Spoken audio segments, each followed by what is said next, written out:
मातरम मित्रों, हमने पाठ 3 ख्याति का मूल्यांकन अच्छी तरह से पूरा कंप्लीट कर लिया है। आज मैं आप लोगों को शुरू करने जा रहा हूँ पाठ 4 साझेदारी का पुनर्गठन, जो आपके बोर्ड के एग्ज़ाम में 5 मार्क्स के लिए होगा, जिसका फॉर्मेट कुछ इस तरह से है 1+1+3।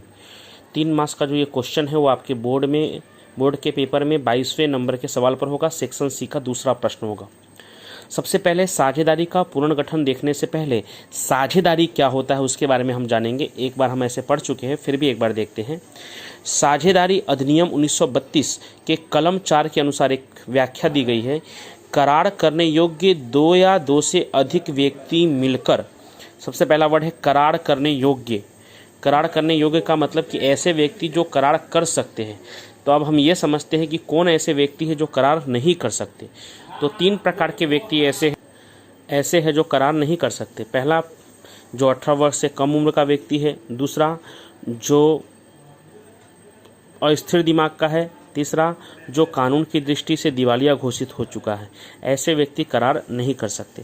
तो इनके अलावा के जो व्यक्ति है वो 2 या 2 से अधिक व्यक्ति मिलकर लाभ कमाने के उद्देश्य से कानूनन धंधा करें। कानूनन धंधा का मतलब ये हुआ कि हम जिस राज्य या जिस देश या जिस शहर में धंधा कर रहे हैं उस देश, राज्य और शहर के नियमों का पालन हो, उसे साझेदारी कहते हैं। और उसमें जुड़े प्रत्येक व्यक्ति को साझेदार यानी पार्टनर कहते हैं।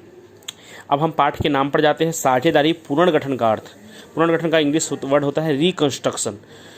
तो भिन्न भिन्न कारणों से साझेदारी में होने वाले परिवर्तन को साझेदारी का पुनर्गठन कहते हैं। आप इसे ऐसे भी कह सकते हैं, अलग अलग कारणों से साझेदारी में होने वाला परिवर्तन को साझेदारी का पुनर्गठन कहते हैं। यानी किसी भी कारण से अगर साझेदारी में कोई बदलाव आता है तो उसे हम साझेदारी का पुनर्गठन कह सकते हैं। अब ये भिन्न भिन्न कारण कौन सा है? तो साझेदारी पुनर्गठन के कारण, साझेदारी पुनर्गठन के निम्न 3 कारण हैं। सबसे पहला, साझेदारों के लाभ हानि के अनुपात में परिवर्तन। दूसरा, पीढ़ी में नए साझेदार का प्रवेश। और तीसरा, पीढ़ी में से चालू साझेदार की निवृत्ति या मृत्यु। अब आप देख सकते हैं कि जो दूसरा कारण है पीढ़ी में नए साझेदार का प्रवेश, वो हमारा चैप्टर नंबर 5 है। पीढ़ी में चालू साझेदार की निवृत्ति या मृत्यु वो चैप्टर नंबर 6 है। तो इन दोनों कारणों की चर्चा हम पाठ और 6 में करेंगे। इस पाठ में हमें पहला कारण पढ़ना है, साझेदारों के लाभ हानि के अनुपात में परिवर्तन। अब साझेदारों के लाभ हानि के अनुपात में परिवर्तन होने से निम्न 2 मुद्दे उपस्थित होते हैं। पहला जो मुद्दा है साझेदार को त्याग, और दूसरा जो मुद्दा है साझेदार को लाभ। अब हम त्याग और लाभ का अर्थ जानने की कोशिश करते हैं कि त्याग क्या है और लाभ क्या है।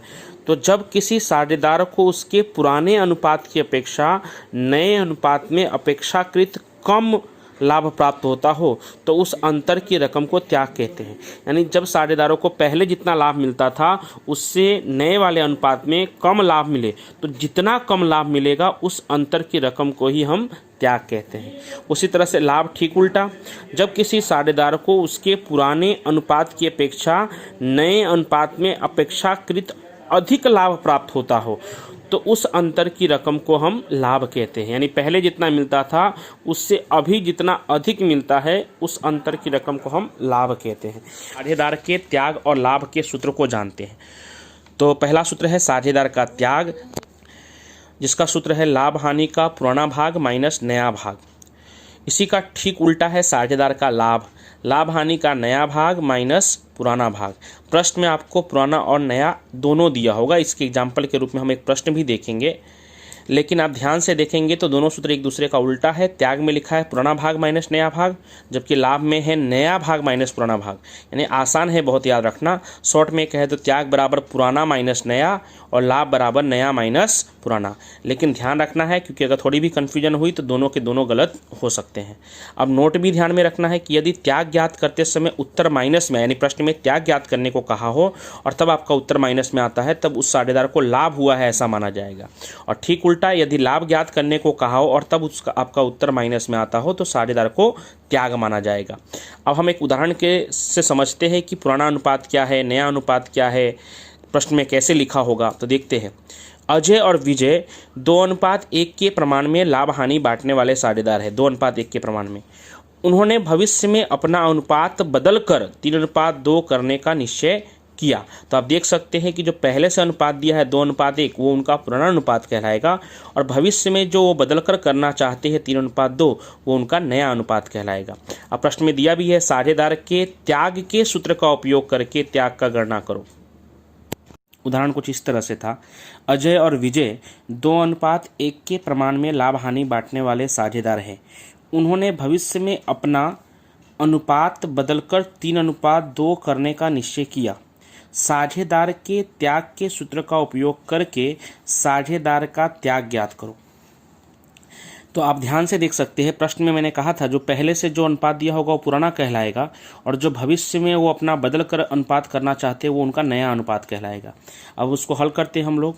तो सबसे पहले साझेदार अजय और विजय, उनका पुराना भाग जो पहले से दिया हुआ है 2:1। तो 2:1 का मतलब कुल मिलाकर कितना हुआ 3। 3 में से अजय का भाग कितना है 2, तो अजय का कहलाएगा 2/3 और विजय का कहलाएगा 1/3। अब नया भाग जो वो बदल कर करना चाहते हैं भविष्य में 3:2। 3:2 का मतलब कुल मिलाकर कितना हुआ 5, तो अजय का कहलाएगा 3/5 क्योंकि 5 में से उसका 3 हिस्सा है, और विजय का कहलाएगा 2/5 यानी 2/5। अब साझेदार के त्याग का सूत्र, पुराना भाग माइनस नया भाग। सूत्र लिखना हर बार कंपलसरी है, एक बार सूत्र जरूर लिखना चाहिए।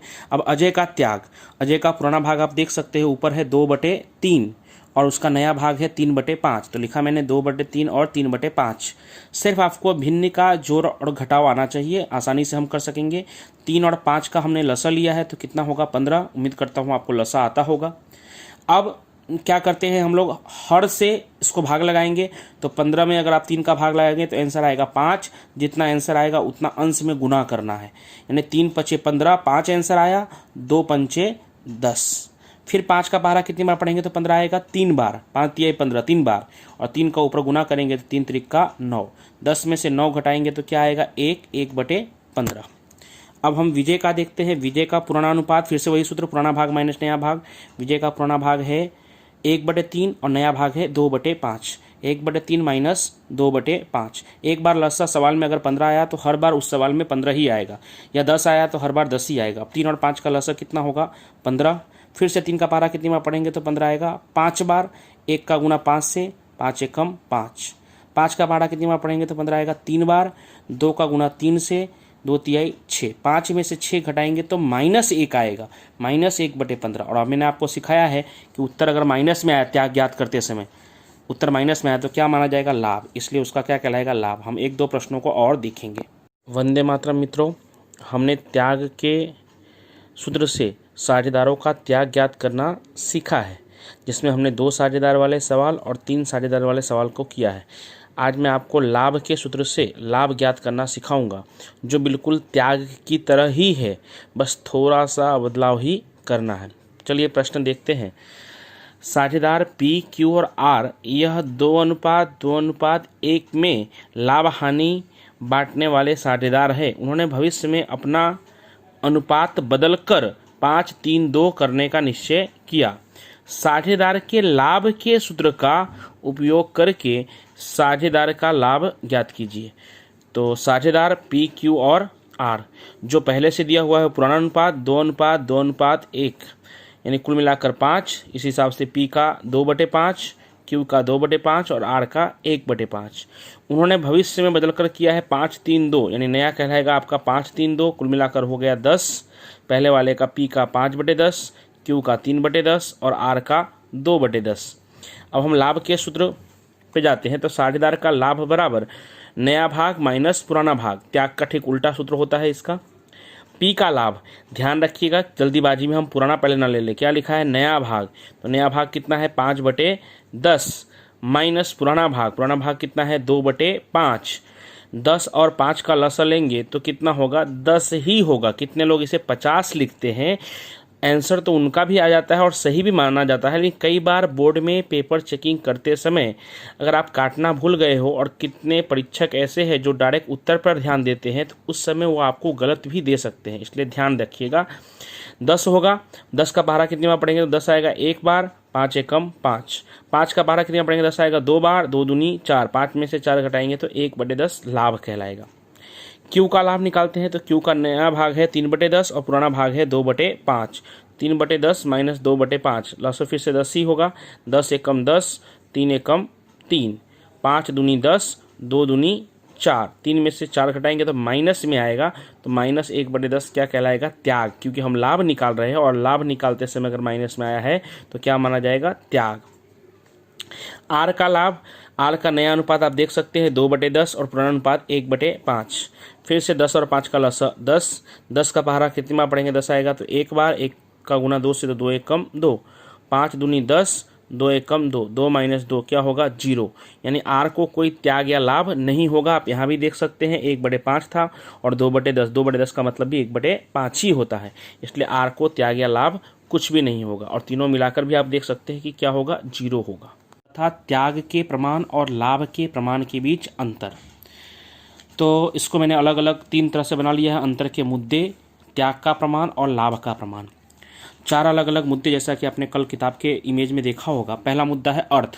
पहले ही मैंने आपको अर्थ लिखवाया था कि जब साझेदार को उसके पुराने अनुपात की अपेक्षा नए अनुपात में जितना कम लाभ प्राप्त होता है वह उसका त्याग कहलाता है। यानी जितना कम लाभ मिलता है वही अंतर की रकम उसका त्याग कहलाता है। और इसी का ठीक उल्टा, जब साझेदार को उसके पुराने अनुपात की अपेक्षा नए अनुपात में जितना अधिक लाभ मिलता है वह उसका लाभ कहलाता है। दूसरा मुद्दा देखते हैं, कब ज्ञात करना पड़ता है। तो साझेदारी के पुनर्गठन और साझेदार के प्रवेश के समय त्याग ज्ञात करना पड़ता है, जबकि साझेदार के पुनर्गठन यानी ये जो चैप्टर है वो, और साझेदार की निवृत्ति यानी चैप्टर नंबर 6 के समय लाभ ज्ञात करना होता है। यानी चैप्टर नंबर 4 और 5 में त्याग ज्ञात करना पड़ेगा और 4 और 6 के लिए आपको लाभ ज्ञात करना होगा। सूत्र, त्याग बराबर पुराना भाग माइनस नया भाग, जबकि लाभ का सूत्र है नया भाग माइनस पुराना भाग। उसके बाद अगला मुद्दा है क्यों ज्ञात करना होता है। तो जब नया साझेदार ख्याति लाता है पीढ़ी में तो पुराने साझेदारों उसको आपस में बांटने के लिए उनके त्याग के प्रमाण की आवश्यकता होती है, जबकि लाभ का प्रमाण जब कोई साझेदार पीढ़ी में से निवृत्त होता है, रिटायर होता है या उसकी मृत्यु होती है तो उसके भाग की ख्याति पुराने साझेदार अपने लाभ के प्रमाण में देते हैं, जिसके लिए लाभ के प्रमाण की आवश्यकता होती है। तो इस तरह से अगर आप सिर्फ मुद्दे को याद कर लेंगे तो आसानी से हो जाएगा। पहला मुद्दा अर्थ, दूसरा कब ज्ञात करना पड़ता है, तीसरा उसका सूत्र लिखना है और चौथा क्यों ज्ञात करना पड़ता है। अर्थ, कब, सूत्र और क्यों। अब अगला टॉपिक था पुनः मूल्यांकन खाता, जिसको रीवैल्यूएशन अकाउंट भी कहते हैं। रीवैल्यूएशन मतलब वैल्यू अलग अलग फिर से निकालना। तो उसका अर्थ क्या है, तो जब साझेदार ऐसा तय करे मतलब निश्चित करे कि संपत्तियों और दायित्वों का पुनः मूल्यांकन करना आवश्यक है, तब उसकी असर देने के लिए जो खाता खोला जाता है उसे पुनः मूल्यांकन खाता कहते हैं। अर्थात जब साझेदार को ऐसा लगे कि संपत्तियों और दायित्वों का पुनः मूल्यांकन करना आवश्यक है, तब उसकी असर देने के लिए जो खाता खोला जाता है उसे हम पुनः मूल्यांकन खाता कहते हैं। पुनः मूल्यांकन खाते का दूसरा नाम लाभ हानि समायोजन खाता, ये बहुत महत्वपूर्ण है, 1 नंबर के क्वेश्चन में पूछ सकते हैं। पुनः मूल्यांकन खाते का दूसरा नाम लाभ हानि समायोजन खाता है। अब मैं अगले वीडियो में आपको पुनः मूल्यांकन खाते संबंधित प्रविष्टियां और उसकी असर को समझाने की कोशिश करूंगा। धन्यवाद। वीडियो में मैंने आपको पुनः मूल्यांकन खाते का अर्थ, त्याग के प्रमाण और लाभ के प्रमाण के बीच अंतर सिखाया। अब हम देखते हैं पुनः मूल्यांकन खाता संबंधित आवश्यक प्रविष्टियां या रोजनामचा। कल लगभग आपने उस इमेज में देखा होगा तो 8 रोजनामचा है, लेकिन हमें इतने की आवश्यकता नहीं है। ये सिर्फ 4 रोजनामचा अगर आप अच्छी तरह से याद कर लेते हो तो हम लॉन्ग क्वेश्चन आसानी से कर सकेंगे, और वो भी 4 रोजनामचा मैं याद करवाने की पूरी कोशिश करूंगा। पहले देख लेते हैं क्या है। पहला टॉपिक, पहला रोजनामचा, जब संपत्ति की कीमत में वृद्धि हो तब, तो उसका रोजनामचा होगा संपत्ति खाते उधार। ये नाम लिखा है मतलब प्रश्न में जो संपत्ति दिया होगा, मकान दिया होगा तो मकान खाते उधार, यंत्र दिया होगा तो यंत्र खाता उधार। अभी नाम नहीं मालूम इसलिए संपत्ति खाता उधार पुनः मूल्यांकन खाते का, ये मैंने कोष्टक में लिखा है वृद्धि की रकम। यानी अगर सवाल में लिखा होगा कि मकान 5 लाख है, अब उसकी कीमत 8 लाख हो गई है, तो ना हमें 5 लाख से असर देनी है ना 8 लाख से असर देनी है। वृद्धि कितना हुआ है तो 3 लाख, तो हमें सिर्फ 3 लाख से ही असर देना है, इसके लिए लिखा है सिर्फ वृद्धि की रकम। दूसरा, जब संपत्ति की कीमत में कमी हो तब, उसका रोजनामचा होगा पुनः मूल्यांकन खाता उधार, संपत्ति जो भी उसका नाम होगा उसके खाते जमा, सिर्फ कमी की रकम। अर्थात कोई संपत्ति, कोई यंत्र 6 लाख का है और अब उसकी कीमत 4 लाख हो गई है, तो न 6 लाख न 4 लाख किसी से भी एंट्री नहीं होगी, 2 लाख से एंट्री होगी, क्योंकि कमी कितना हुआ है तो 2 लाख हुआ है। तीसरा है, जब दायित्व की कीमत में वृद्धि हो तब पुनः मूल्यांकन खाता उधार, वृद्धि की रकम दायित्व खाते का, दायित्व का भी जो नाम होगा, जैसे लेनदार है तो पुनः मूल्यांकन खाता उधार लेनदार खाते का, उसमें भी सिर्फ वृद्धि की रकम जो होगी वही। चौथा है, जब दायित्व की कीमत में कमी हो तब दायित्व जो भी उसका नाम होगा उसका खाता उधार पुनः मूल्यांकन खाते का, यहाँ भी सिर्फ कमी की रकम होगी, वही हम उसका लेखा करेंगे। यहाँ लिखना थोड़ा रह गया था, उसका हम लेखा करेंगे। अब आप ध्यान से इन चारों रोजनामचा को अगर देखिए तो सब में एक एक बार पुनः मूल्यांकन का नाम आया, पुनः मूल्यांकन, पुनः मूल्यांकन, पुनः मूल्यांकन, पुनः मूल्यांकन, यानी उधार या जमा में कहीं ना कहीं पुनः मूल्यांकन का नाम आया है। सिक्के की दो पहलू की तरह एक हेड एक टेल, अगर मैं कहूँ कि सिक्का उछाल करके हेड नहीं आया तो आप आसानी से मुझे जवाब दे सकते हो कि सर टेल आया होगा, हेड नहीं आया। उसी तरह से जमा उधार में से एक अगर आपको पता होगा तो दूसरा आप लिख सकोगे। तो उसके लिए टिप्स दिया है मैंने कि अगर आपको लगता है कि आपको लाभ हो रहा है तो पुनः मूल्यांकन जमा होगा, और अगर आपको लगता है कि आपको नुकसान हो रहा है तो पुनः मूल्यांकन उधार होगा। अब देखते हैं, जब संपत्ति की कीमत में वृद्धि हो तब, संपत्ति की कीमत में अगर वृद्धि होगा तो आपको क्या होगा, तो लाभ होगा। लाभ होगा तो मैंने क्या बताया है, पुनः मूल्यांकन जमा, तो पुनः मूल्यांकन अगर जमा होगा तो किसकी कीमत में वृद्धि हो रहा है, संपत्ति, तो वो उधार हो जाएगा। मकान का कीमत में अगर वृद्धि हो रहा है तो मकान उधार, पुनः मूल्यांकन जमा। यंत्र में वृद्धि हो रहा है तो यंत्र उधार, पुनः मूल्यांकन जमा। उसी तरह से जब संपत्ति की कीमत में कमी हो तो आपको क्या होगा, नुकसान, नुकसान होगा तो क्या होगा, पुनः मूल्यांकन उधार, और पुनः मूल्यांकन उधार होगा तो किसकी कीमत में कमी हो रहा है, तो संपत्ति की कीमत में, संपत्ति जमा हो जाएगा। इसी तरह से दायित्व की कीमत में वृद्धि होगा तो आपको क्या होगा, तो दायित्व अगर बढ़ेगा, कर्ज अगर आपका बढ़ेगा तो आपको नुकसान होगा, तो नुकसान होगा तो पुनः मूल्यांकन उधार होगा, और पुनः मूल्यांकन उधार होगा तो उसके अलावा क्या दिख रहा है, दायित्व, दायित्व जमा हो जाएगा जो भी उसका नाम होगा। उसी तरह से दायित्व की कीमत में कमी हो तब, यानी जब आपका कर्ज कम होगा तब आपको क्या होगा, तो आपको लाभ होगा, फायदा होगा, लाभ होगा तो पुनः मूल्यांकन जमा होगा, और जब पुनः मूल्यांकन जमा होगा तो जिसमें भी लाभ होगा उसका खाता उधार होगा। अर्थात सब में पुनः मूल्यांकन का नाम आता ही है। अगर आपको अच्छी तरह से पता चल गया कि पुनः मूल्यांकन जमा होने वाला है तो बाकी जो दूसरा नाम है वो उधार होगा। अगर आपको लगता है कि पुनः मूल्यांकन उधार होने वाला है तो बाकी जो दूसरा नाम है वो जमा होगा। और पुनः मूल्यांकन उधार जमा कब होगा, तो यदि आपको लगता है कि लाभ होने वाला है तो पुनः मूल्यांकन जमा होगा, और यदि आपको लगता है कि नुकसान होने वाला है तो पुनः मूल्यांकन उधार होगा। एक नोट भी है कि कक्षा 12 में आपको रोजनामचा में विवरण लिखना अनिवार्य नहीं है। किसी भी पाठ के रोजनामचा में आपको विवरण लिखने की जरूरत नहीं है। धन्यवाद, गुड नाइट। तो चलिए शुरू करते हैं। Question number 10। राजेश, पुष्पा और प्रतिभा श्रीनाथ जी ट्रेडर्स नाम की एक साझेदारी पेढ़ी के साझेदार हैं। उनके बीच लाभ हानि वितरण का प्रमाण 2:3:1 है। तारीख 31/3/17 के रोज उनकी पेढ़ी की पक्की तलपट निम्नानुसार है। ये पक्की तलपट दी हुई है, एक बार उस पर भी नज़र डालते हैं। तो पूंजी दिया हुआ है तीनों साझेदारों का। बिन चालू दायित्व में 10% की बैंक लोन दी हुई है। चालू दायित्व में लेनदार, देनी हुंडी, कारीगर लाभांश फंड और अदद खर्च दिया हुआ है।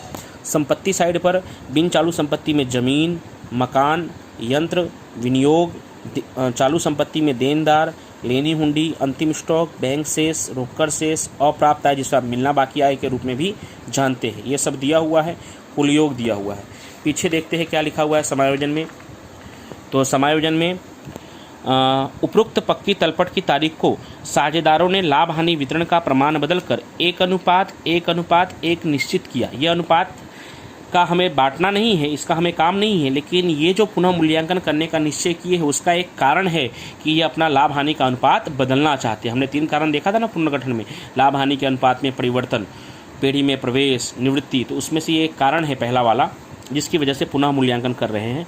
इस तारीख को धंधा के संपत्तियों और दायित्वों का पुनः मूल्यांकन करने का निश्चय किया, जिसकी माहिती निम्नानुसार है। पहले हम पूरा सवाल देखते हैं। पहला, जमीन की कीमत 2,50,000 तक बढ़ाना है, यानी 2,50,000 नहीं बढ़ाना है, पहले से जितना दिया हुआ है उसको बढ़ाकर 2,50,000 तक ले जाना है। तक लिखा हुआ है, तक बहुत महत्वपूर्ण वर्ड है, वो ध्यान रखिएगा। मकान की कीमत 50,000 से बढ़ाना है, तो ये डायरेक्ट पूरा 50,000 बढ़ाना है, इसके लिए पीछे देखने की भी जरूरत नहीं है। दूसरा, यंत्रों की कीमत 80,000 तक घटाइए, यानी 80,000 घटाना नहीं है, जितना भी दिया होगा उसको घटाकर 80,000 तक लाना है। तीसरा दिया हुआ था पहले से, विनियोग की कीमत 30% तक घटाइए, लेकिन तक वहाँ मिस्टेक से दिया हुआ है, उदाहरण देखने पर मालूम पड़ा है कि ये गलत लिखा हुआ है, इसलिए अब हो गया है, उसको सुधारने के बाद विनियोग की कीमत 30% घटाइए, पूरा 30% घटाना है आपको। चौथा, देनदारों पर 20% डूबत ऋण अनामत गिनना है आपको और 5% देनदार बट्टा अनामत का प्रावधान कीजिए। पांचवा, 15,000 के स्टॉक की कीमत में 20% कमी करना है। छठा, 20,000 के लेनदारों को अब रकम चुकाना नहीं है। और सातवां, 3,000 का खर्च चुकाना बाकी है और 2,000 अप्राप्त आय का लेखा करना बाकी है। उपरोक्त माहिती से साझेदारी पेढ़ी के बही में रोज नामचा लिखो और पुनः मूल्यांकन खाता तैयार कीजिए। कल की तरह ही है। चलिए अब हम इसका उत्तर देखते हैं बारी बारी से। पहला, जमीन की कीमत 2,50,000 तक बढ़ाना है। 2,50,000 बढ़ाना होता तो पीछे देखने की जरूरत नहीं थी, लेकिन 2,50,000 तक बढ़ाना है तो देखना पड़ेगा पहले से कितना था। तो पहले आप देख सकते हैं कि पहले ज़मीन था 1,80,000। 1,80,000 से बढ़ाकर अगर आप 2,50,000 करेंगे तो कितना बढ़ाना पड़ेगा, तो 70,000। ज़मीन हमारे लिए संपत्ति है और संपत्ति की कीमत में अगर वृद्धि होती है तो हमें क्या होगा, लाभ होगा। और हमें अगर लाभ होता है तो मैंने आपको टिप्स में बताया था कि लाभ होगा तो पुनः मूल्यांकन जमा होगा, और पुनः मूल्यांकन जमा होगा तो किस में लाभ हो रहा है, तो ज़मीन में लाभ हो रहा है। इसलिए ज़मीन क्या होगा, उधार होगा। लेकिन साथ ही साथ यहाँ मकान में भी 50,000 बढ़ाना है, यानी इसमें भी लाभ ही हो रहा है। तो हम दोनों का अलग अलग रोजनामचा लिखने के बदले एक साथ संयुक्त रोजनामचा लिख देंगे तो थोड़ा बचत होगा। अगर इसमें नुकसान हो रहा होता तो हमें अलग अलग ही लिखना पड़ता। तो हम साथ में अगर लिखेंगे तो क्या हो जाएगा, तो किसमें लाभ हो रहा है आपको, तो ज़मीन और मकान दोनों में लाभ हो रहा है, तो दोनों उधार होगा और पुनः मूल्यांकन जमा होगा। आप देख सकते हैं ज़मीन खाता उधार 70,000, मकान में तो डायरेक्ट ही लिखा हुआ था 50,000 की वृद्धि करना है, तो मकान खाता उधार 50,000 और पुनः मूल्यांकन खाते का कुल मिलाकर 1,20,000। दूसरा समायोजन है, यंत्रों की कीमत 80,000 तक घटाइए। तो देखना पड़ेगा पहले से कितना दिया हुआ है, तो पहले यंत्र दिया हुआ है 1,20,000 पहले से, उसको घटाकर 80,000 करना है। तो 1,20,000 को घटाकर अगर 80,000 करना है तो कितना नुकसान होगा, 40,000 का, क्योंकि यंत्र हमारे लिए संपत्ति है और उसमें कमी होगा तो हमें नुकसान होगा। और नुकसान होगा तो पुनः मूल्यांकन क्या होगा, तो उधार होगा। किस में नुकसान हो रहा है, तो यंत्र में, तो पुनः मूल्यांकन उधार होगा तो यंत्र क्या होगा, जमा होगा। तो देख सकते हैं आप दूसरा, पुनः मूल्यांकन खाता उधार यंत्र खाते का कितने का नुकसान हुआ, तो 40,000 का, क्योंकि 1,20,000 से घटाकर 80,000 किया तो कितना कम हुआ, 40,000। तीसरा समायोजन है, विनियोग की कीमत 30% घटाइए लिखा है, मतलब नुकसान पक्का, क्योंकि विनियोग भी हमारी संपत्ति है।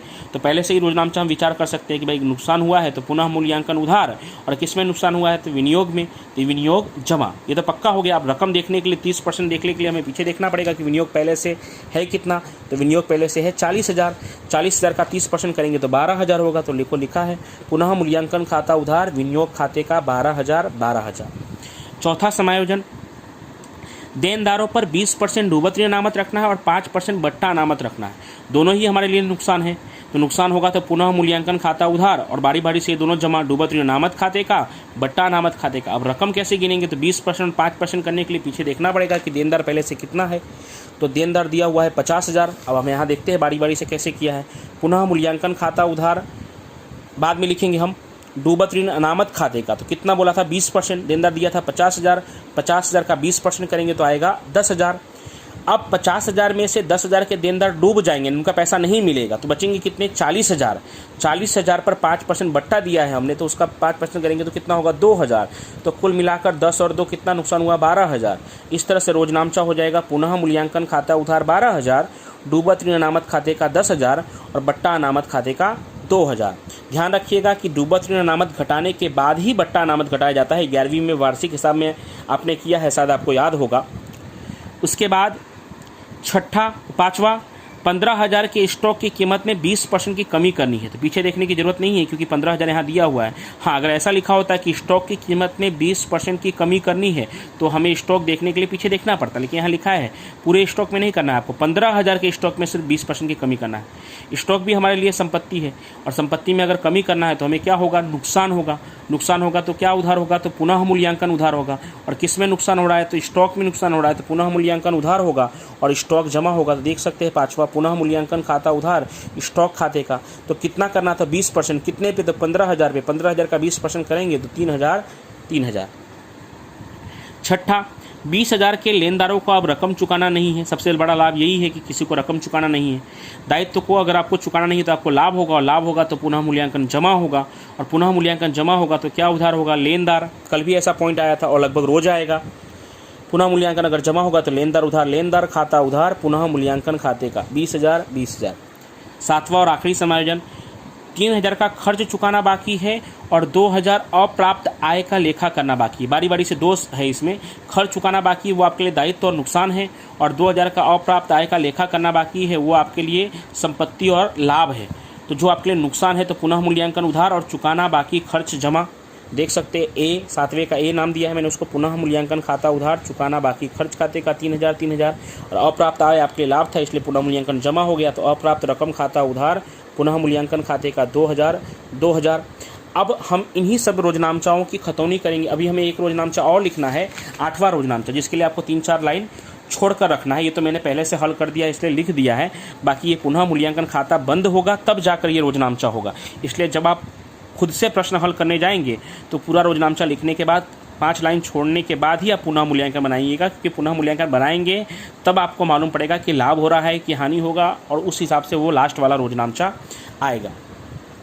अब हम पुनः मूल्यांकन खाता तैयार करने वाले हैं। पुनः मूल्यांकन खाते का फॉर्मेट नॉर्मल फॉर्मेट की तरह ही विवरण रकम, लेफ्ट साइड पे उधार, राइट साइड पे जमा। इसका 2 तरीका है पुनः मूल्यांकन खाता बनाने का, जो मैंने कल आपको बताया था।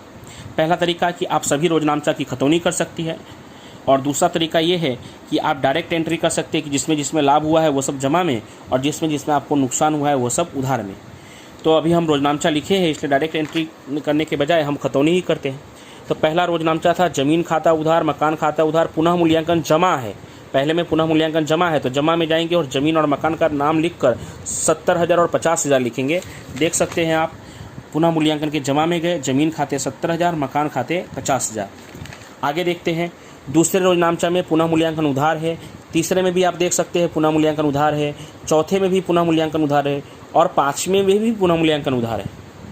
इन 2, 3, 4, 5 सब में पुनः मूल्यांकन उधार है। तो पुनः मूल्यांकन के उधार में जाएंगे और बारी बारी से पहले यंत्र लिखेंगे 40,000 उसकी रकम, विनियोग लिखेंगे 12,000, डूबत ऋण अनामत लिखेंगे 10,000, बट्टा अनामत लिखेंगे 2,000, फिर पुनः मूल्यांकन के उधार में जाएंगे, स्टॉक लिखेंगे 3,000। आप सब चेक कर सकते हैं, एक साथ में था इसलिए मैंने सब साथ में ही बता दिया।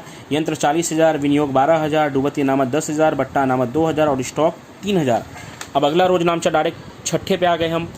इस छठे में पुनः मूल्यांकन जमा है तो जमा में जाएंगे और नाम लिखेंगे लेनदार खाते। तो देख लीजिए, जमा में गए लेनदार खाते कितना, तो 20,000। 7वें में 2 है, ए और बी। ए में पुनः मूल्यांकन उधार है तो उधार में जाकर चुकाना बाकी खर्च लिखेंगे, और बी में पुनः मूल्यांकन जमा है तो जमा में जाकर अप्राप्त रकम लिखेंगे। अब देख सकते हैं, उधार में चुकाना बाकी खर्च लिखा हुआ है 3,000, जमा में अप्राप्त रकम लिखा है 2,000। अब पुनः मूल्यांकन खाता बंद करने की बारी है। तो अच्छे से दोनों तरफ का टोटल पहले ही आपको कैलकुलेटर पे रफ में अलग से करके देख लेना है। जो ज़्यादा आएगा वो दोनों तरफ लिखना है। अगर इस तरफ कम पड़ा तो लाभ, जो कल भी हुआ था, और इस तरफ कम पड़ा तो हानि। तो अगर आप ध्यान से देखेंगे या टोटल करके चेक करेंगे तो ये वाला ज़्यादा दिखाई देगा आपको, 70,000 और 50,000, 1,20,000 और 20,000, 1,40,000 और 2,000, 1,42,000। ये ज़्यादा है इसलिए इस तरफ भी लिखना पड़ेगा 1,42,000। अब ज़्यादा वाले में से कम वाला जो भी आपको नुकसान हुआ है वो सब माइनस करना है। 1,42,000 में से बारी बारी से -40,000, -12,000, -10,000, -2,000, -3,000 और माइनस वापस 3,000। ये सब माइनस करेंगे तो आपको पुनः मूल्यांकन का लाभ मिलेगा 72,000, जो आपको पूंजी खाते ले जाना है। किसके पूंजी खाते, तो साझेदारों के पूंजी खाते। साझेदार कौन थे, तो राजेश, पुष्पा और प्रतिभा। उनके बीच पुराना लाभ हानि का प्रमाण क्या था, तो आप देख सकते हैं उनके बीच पुराने लाभ हानि का प्रमाण 2:3:1, यानी कुल मिलाकर 2, 3, 5 और 1 6। राजेश का 2/6, पुष्पा का 3/6 और प्रतिभा का 1/6। तो इस हिसाब से इन तीनों को अगर बांटेंगे तो 72,000 गुणे 2/6 करेंगे तो 24,000, 72,000 गुणे 3/6 करेंगे तो 36,000 और 72,000 गुणे 1/6 करेंगे तो 12,000। अब ये लाभ किस तरफ आया है, तो ये लाभ पुनः मूल्यांकन के उधार के तरफ आया है। तो रोजनामचा क्या होगा, पुनः मूल्यांकन खाता उधार 72,000, और बारी बारी से राजेश के पूंजी खाते का, पुष्पा के पूंजी खाते का और प्रतिभा के पूंजी खाते का 24,000, 36,000 और 12,000। अब यहाँ पे टोटल करना चाहे तो कर भी सकते हैं, नहीं तो नहीं भी करेंगे तो कोई दिक्कत नहीं है। 12वीं कक्षा में टोटल और विवरण की इतनी कोई अनिवार्यता नहीं है, आपकी इच्छा अनुसार है। अगर आप कर भी सकते हैं और नहीं भी कर सकते हैं। अब सेम टू सेम इसके जैसा ही एक उदाहरण है। अब हम जो मैंने आपको 10वां क्वेश्चन करवाया उसकी तरह ही सेम उदाहरण नंबर 8 है। अब वो देखते हैं, वो सेम टू सेम है। उदाहरण नंबर 8, हरीश, ध्रुवील और मनोज एक साझेदारी पेढ़ी के साझेदार है। उनके बीच लाभ हानि वितरण का प्रमाण 3:2:1, प्रमाण भी सेम ही है लगभग। तारीख 31/3/17 के दिन पेढ़ी की पक्की तलपट पृष्ठ नंबर 123 पे दी है। देखते हैं पृष्ठ नंबर 123 पर। तो पक्की तलपट में पूंजी खाता दिया हुआ है तीनों साझेदार का, बैंक लोन, लेनदार, देनी हुंडी, चुकाना बाकी खर्च, इस तरफ संपत्ति साइड पे ज़मीन, मकान, यंत्र, विनियोग, देनदार, लेनी हुंडी, बैंक से रोकड़ से मिलना बाकी आय, अंतिम स्टॉक। उपरोक्त पक्की तलपट की तारीख को साझेदारों लाभ हानि वितरण का अनुपात बदलकर 1:3:2, इससे हमें कोई मतलब नहीं है, लेकिन इसी कारण से वो लोग पुनः मूल्यांकन कर रहे हैं, इसलिए वो दिया हुआ है। धंधा की संपत्तियों और दायित्वों का पुनः मूल्यांकन करने का निश्चय किया है, यानी आपको जो लाभ बांटना है वो पुराने अनुपात में ही बांटना है, जिसकी माहिती निम्नानुसार है।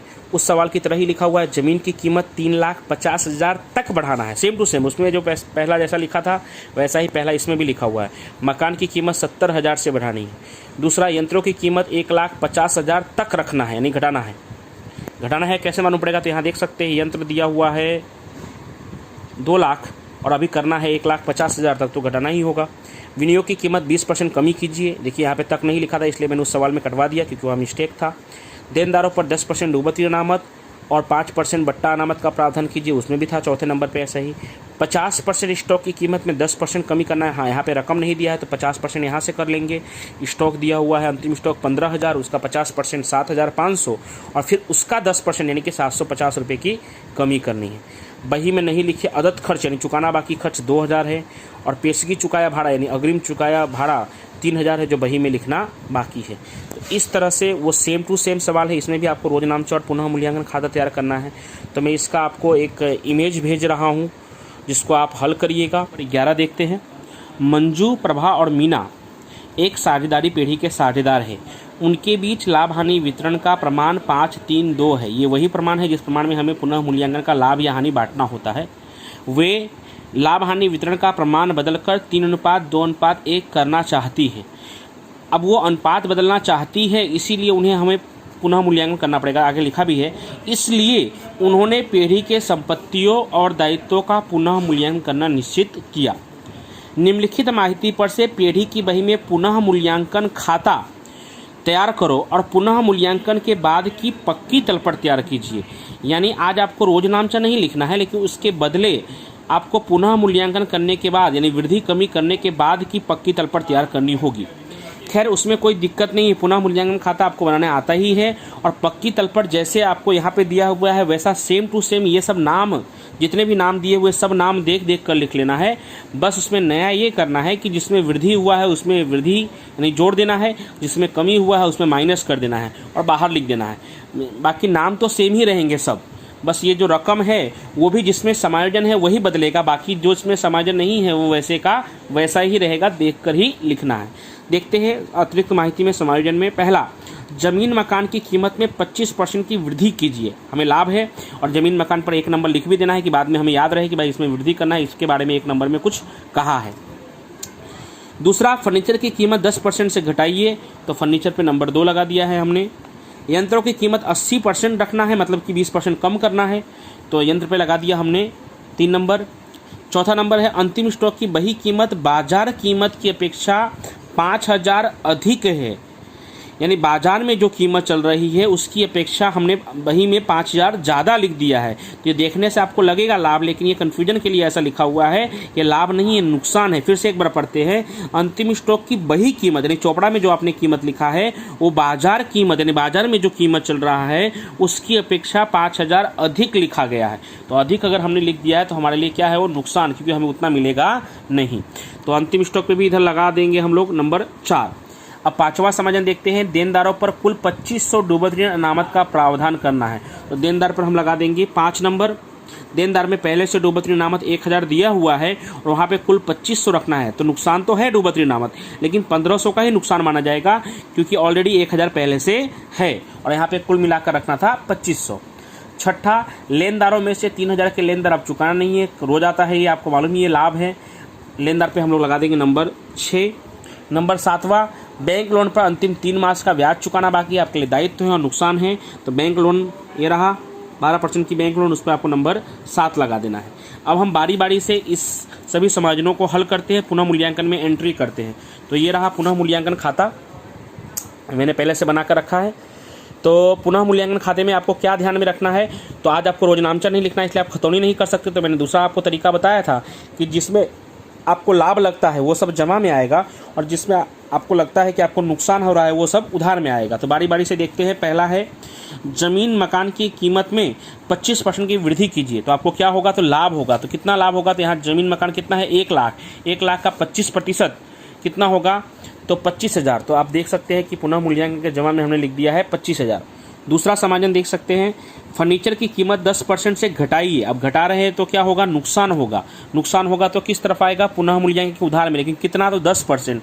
तो फर्नीचर कितना दिया हुआ है, तो फर्नीचर आप देख सकते हैं 1 2 तीसरे नंबर पे है, तीसरे नंबर पे 30,000, 30,000 का 10% 3,000। तो पुनः मूल्यांकन खाते के उधार पक्ष में हम लिख देंगे फर्नीचर कितना, 30,000। उसके बाद तीसरे नंबर पे देख सकते हैं यंत्र की कीमत 80% रखना है। अब 100% हमेशा कीमत, मूल कीमत 100 होता है, 80% रखना है, मतलब कि 50,000 का 80% करेंगे तो 40,000 रखना है, कम नहीं करना, रखना है। तो कम कितना करना पड़ेगा, 10,000, यानी 20% के हिसाब से। तो ऊपर लिख दिया है मैंने यंत्र कितना, 10,000। उसके बाद चौथा है अंतिम स्टॉक की बही कीमत बाजार कीमत की अपेक्षा 5,000 अधिक है। जैसा मैंने आपको समझाया कि अधिक होने की मतलब नहीं कि लाभ है। ध्यान से देखिए, बही में बाजार में जो कीमत चल रही है उससे हमने 5,000 ज़्यादा लिख दिया है, और रियल में बाजार में कम चल रही है, तो इसका मतलब हमें क्या होगा, नुकसान होगा। कितने का, तो 5,000 का। तो हम लिख देंगे, ये रहा स्टॉक खाते, पुनः मूल्यांकन के उधार साइड पे 5,000। उसके बाद पाँचवां समायोजन, देनदारों पर कुल 2,500 डूबत ऋण अनामत का प्रावधान करना है। तो देनदार डूबत ऋण अनामत नुकसान तो होता ही है, लेकिन पहले से 1,000 ऑलरेडी डूबत ऋण अनामत दिया हुआ है, इसलिए नुकसान तो माना जाएगा, लेकिन कितना माना जाएगा, तो 1,500, क्योंकि 1,000 पहले से दिया हुआ है।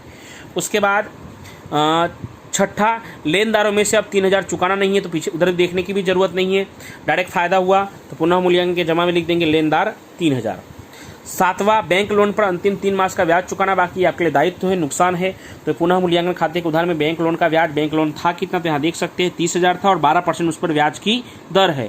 तो 30,000 गुणे 12% और 3 महीने का है, इसलिए 3/12। महीने में क्या होता है, तो नीचे 12 लिखते हैं हम लोग, तो ये आएगा 900। अब पुनः मूल्यांकन खाता रोज की तरह बंद करेंगे, आज भी जमा का ही योग ज़्यादा आ रहा है, तो टोटल करेंगे 25 और 3 28,000।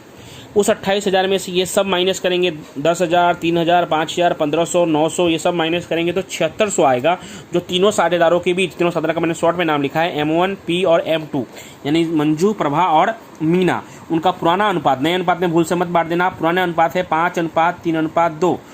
7,600 को 5:3:2 में बांटोगे तो 7,600 गुणे 5/10 करोगे तो 3,800, 7,600 गुणे 3/10 करोगे तो 2,280, और 7,600 गुणे 2/10 करोगे तो 1,520। आज हमें रोज नामचा नहीं लिखना है, लेकिन उसके बदले पक्की तलपट बनाना है। तो पक्की तलपट का एकदम आसान तरीका है कि पहले जितने भी नाम यहाँ लिखे हुए हैं वो सब नाम एज इट इज जैसा है लिखा हुआ है वैसा देखकर आपको लिख देना है। यहाँ के भी जितने भी नाम है सब देख कर लिख देना है। बस चालू खाता, पूंजी खाता और चालू खाता दोनों है, तो पुनः मूल्यांकन का लाभ जो होता था, जैसे आप 11वीं में शुद्ध लाभ आप पूंजी में जोड़ते थे, आपको याद होगा, तो उसी तरह से पुनः मूल्यांकन का लाभ भी आपको पूंजी में जोड़ना पड़ेगा। लेकिन जब पूंजी खाता और चालू खाता, ये 12वीं में नया आया है चालू खाता, जब दोनों दिया होगा तब पूंजी खाते में जोड़ने के बदले हमें चालू खाता में तीनों साझेदारों में जोड़ना होगा। तो सब लिख देना है देखकर, ये सब भी देखकर लिखना है। बस चालू खाते में जो तीनों का नाम लिखा उसके नीचे, सबके नीचे एक एक लाइन छोड़ना है लाभ लिखने के लिए, या हानि होगा तो हानि लिखने के लिए। तो हमें लाभ हुआ तो हम जोड़ेंगे सब में। तो देखते हैं, पहले सब नाम मैंने लिख दिया है, जमीन मकान, फर्नीचर, यंत्र, स्टॉक, देनदार, डूबत ऋण अनामत पहले से जो दिया था वो, विनियोग, लेनी हुंडी, रोकड़ शेष, इस तरफ भी पूंजी M1 और P, M2 चालू खाता M1 प्लस उसके लाभ के लिए लाइन छोड़ा है, P उसके लिए भी लाभ के लिए लाइन छोड़ा है, M2 उसके लिए भी लाभ के लाइन चुका है, चुकाना बाकी ब्याज, लेनदार 12% की बैंक लोन, देनी हुंडी, सब वैसा देख देख कर हमने लिख दिया है।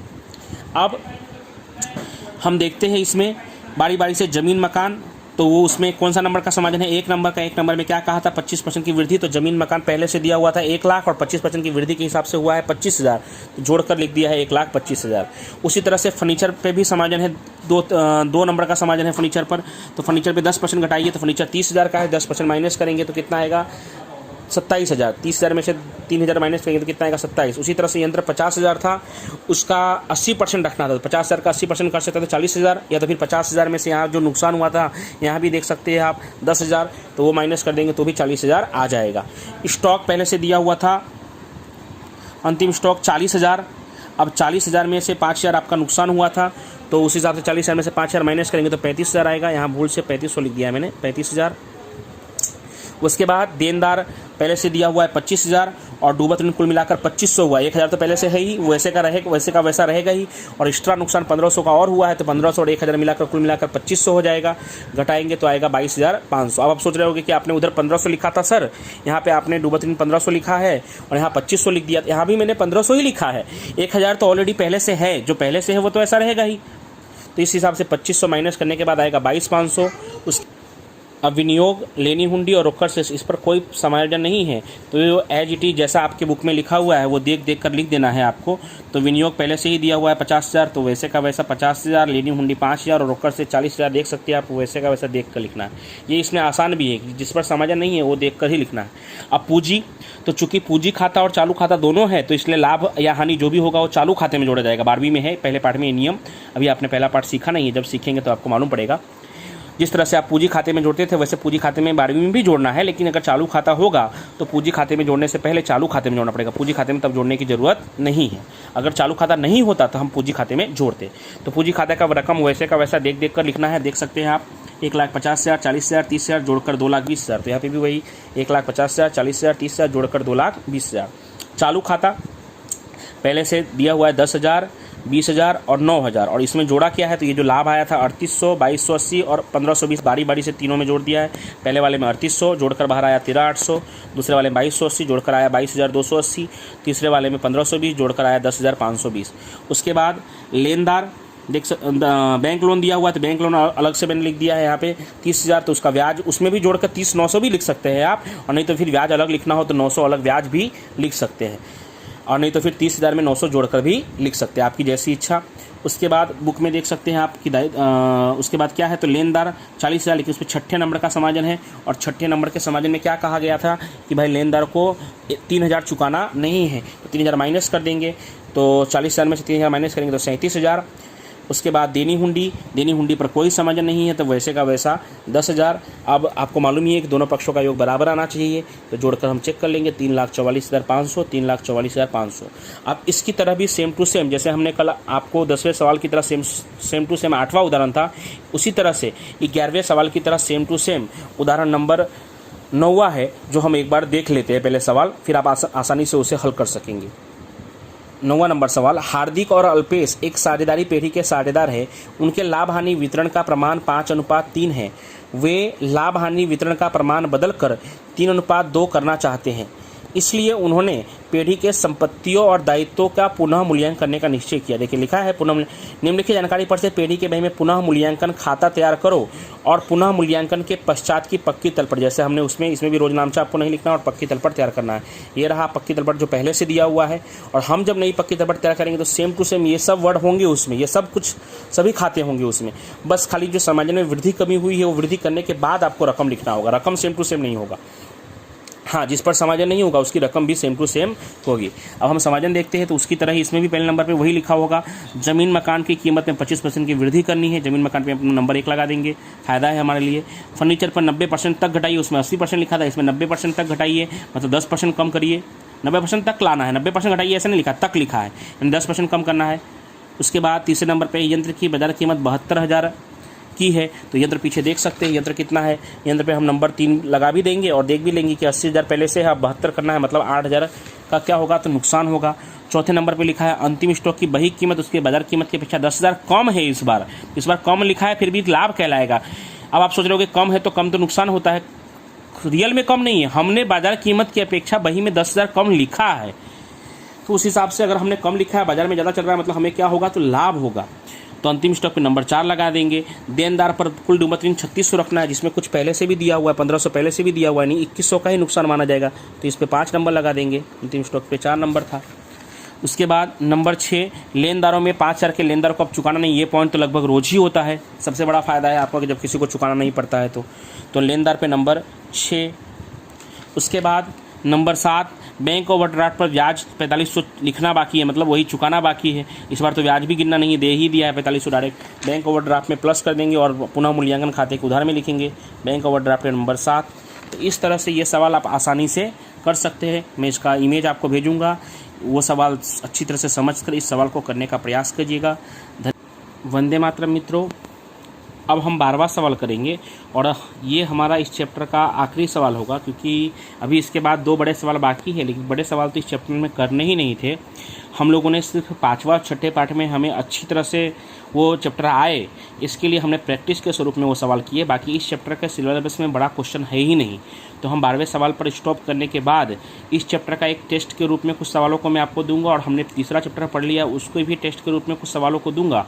और फिर एक जो पीरियड हमारा बचेगा, क्योंकि ये जो ऑनलाइन स्टडी चलने वाली है ये लगभग 9 मई तक चलने वाली है, फिर उसके बाद शायद जून में अगर स्कूल नहीं खुल पाया तो जून के महीने में फिर ऑनलाइन स्टडी स्टार्ट होगा।